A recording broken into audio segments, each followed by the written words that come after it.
Les drapeaux tricolores en plein cœur de la campagne roumaine. Symbole d'un déploiement massif de l'armée française à Chimku, à 300 km de l'Ukraine. 1000 soldats français s'y sont installés, 140 véhicules, des lance-roquettes et une douzaine de chars Leclerc. Si on veut éviter la guerre, il faut être prêt à la faire. Bien évidemment, si tu veux la paix, prépare la guerre, c'est vieux comme le monde. Et c'est exactement pour ça qu'on est là. Pour le faire, on doit être crédible, ça veut dire qu'on doit être entraîné. Donc bien évidemment, on a un entraînement préalable avant de venir ici. Et puis cet entraînement, il faut qu'on maintienne notre niveau. Et si possible, il faut qu'on le développe en profitant des capacités qui nous sont offertes ici.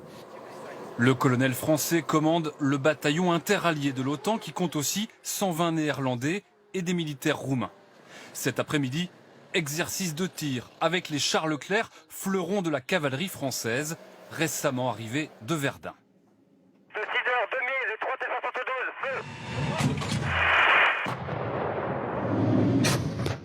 Une quinzaine d'obus tirés pour appuyer des fantassins lancés à l'assaut d'ennemis fictifs, selon un scénario qui se veut le plus réaliste possible, en incluant les alliés néerlandais. C'est la même chose que dans une équipe de foot. Pour être efficace, on doit s'entraîner ensemble, entre nous bien sûr, mais aussi avec les troupes françaises, pour apprendre à bien se connaître, à travailler et à s'entraider. Les militaires français se sont aussi positionnés au bord de la mer Noire pour défendre le port très stratégique de Constanta où transitent désormais les céréales ukrainiennes. Ils y ont déployé le précieux Mamba, dispositif de défense anti-aérienne, un des 8 dont dispose la France. Caché entre deux dunes, le lanceur, chargé de 8 missiles, prêt en quelques secondes.